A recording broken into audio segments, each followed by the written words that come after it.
Okay, so this one night I was home alone because my mom was at work and my father and I weren't on speaking terms at the time. So my mom works the night shift at a hospital about 39 minutes away. So that day she left around 6 p.m. It was a Sunday, so I did my normal routine of throwing my clothing in the wash for school and then going upstairs to go take a shower. As I was in the shower, I heard a door creak. Now, I'm a very paranoid person, but at the moment I didn't think anything of it because I have 2 dogs and a lot of cats. And I wasn't really freaking out because I knew I had locked the bathroom door. So then a few minutes passed by and I start to calm down. But then all of a sudden I hear people talking. It was a man and a woman. The first voice I heard was a woman. So I tried to convince myself like, oh, it's just my mom, like she probably forgot something. But it sounded nothing like her. That's when I heard the man's voice. Now, there was no reason for a man to be in my house. My parents have been divorced for the longest time and my mom never remarried. She hasn't dated anyone for years and my brother was at my dad's house, which is about 30 minutes away, and he doesn't have his license yet. And I knew that I had turned off my TV, so that's when I began to really panic. I left my shower on since I figured that they could hear the water running. That's when I grabbed my phone and I started texting my mom. She told me to call the police, so I did, and I live in a very small town, like you can see the police station from my house. So as I said, I had called the police. I was on the phone with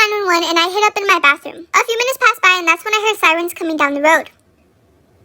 So like I said, I was hiding in my bathroom and a few minutes later I heard sirens. Whoever was in my house must have heard them too because I just heard the man say, "Oh shit." And it sounded like they ran out and he had slammed the door. The entire time that they were in my house, I was on the phone with 911 and I was telling the operator what was happening. The cops tried chasing the man, but they eventually lost him in a wooded area. After that, they came back to my house and looked over everything. That's when they came to the conclusion that someone had definitely broken in. Now, this situation happened during winter. There was snow everywhere, so obviously you would be able to see who was walking where. And when they looked at my porch, they could see 2 sets of footprints. They assumed that the man or the woman had jiggled a credit card into my door to unlock it. And I could believe it because I knew that I had a cheap doorknob. The cops had also found a small plastic corner left behind that they suspected was from the credit card. My mom got home just as the cops were finishing up their search. And the weird thing about this situation is that nothing had been taken or even moved out of my place. The next day, me and my mom installed a new doorknob. A few months later, they caught the man trying to break into another house with another teenage girl that was home alone inside. The woman wasn't with him this time, but she soon came into the police station to turn herself in. We never figured out why they broke into our house or what they wanted. But there was only one thing linking both of the houses he broke into. And that was a young teenage girl that was home alone.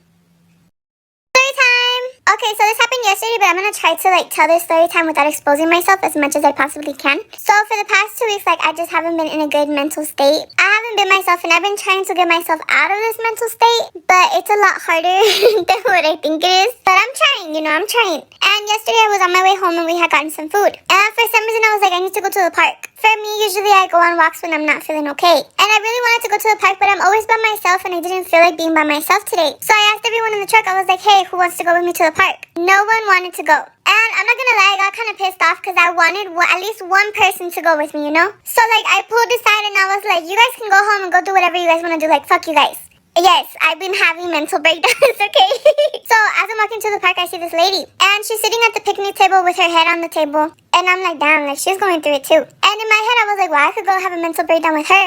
But obviously, I wasn't going to do it because I didn't know her. So then I'm walking and I see that she looks up at me. And it's so funny because in her eyes, she probably just seen a girl with brown hair wearing an oversized sweatshirt, sweat slippers, and she's holding a random salad. So obviously, since she looked at me, I said hi. And she said hi back. And then I was like, how are you? And she was like, good, getting better. And I was like, yeah, I feel you. I was like, I'm gonna go have a mental breakdown right here, right now. I'm really random, for those of you who don't know. So then that was the end of our conversation. I sit down and I start eating my salad. And I'm not gonna lie, I got kind of sad because I was like, fuck, I'm alone. I'm going through a really hard time and I'm alone. So then I was like, whatever, I'm not here to be all sad and shit. I looked around the park and I started eating my salad. I was just enjoying the beauty. But literally not even 5 seconds after I sat down, I hear someone walking up behind me. And I look and it's the lady that I just had a conversation with. And she looks at me and she looks so sad, guys. And she was like, can I have a mental breakdown with you? And I was like, yeah, of course. I was like, sit down. So she sat down and she started talking to me about all of her issues. And I'm not really one to talk about my feelings. I wasn't really raised like that. There's really only one person that I tell everything to. So I never told her anything about me, but she told me everything about her. And it made me feel better because I didn't want someone to stay with me and listen to all of my issues. I just wanted someone to be there. And after we finished talking, we started talking about God. You guys better not be disrespectful in the comments about the religion, okay? But we were talking about everything, and it made me feel a lot better. And I could tell it also made her feel better. And I want to say me and her, we talked for about an hour. And I made her laugh a few times. And I even told her, I was like, hey, I think this is fake because I'm having a mental breakdown. You're having a mental breakdown. And we were, here at the park at the same time, and we don't have anyone to talk to. I wish I could tell you guys more of the details, but like I don't want to say it because some of it was really private, you know, and I don't want to like put her whole business here on the internet. But I told her that I had to leave because I had to walk all the way back to my house. And then my phone was gonna die, and then there was like 1 more hour until the sun starts setting. So I was like, I gotta go. And I remember she was like, oh, how can I get into contact with you again? But there was no way for her to like contact me again because she doesn't have a phone. So I told her, I was like, I come to the park every now and then whenever I have a mental breakdown. I was like, so if you see me again, you know, just tell me hi. I was like, we could hang out again or something. And she was like, okay, bet. I told her it was nice to meet her and we said our goodbyes and that was it. But yeah, the story wasn't anything crazy or nothing. But I wanted to share it with you guys because I thought it was so funny that like 2 people are having a mental breakdown. We're at the park at the same time, and even though we were strangers, we were able to help each other feel just a little bit better.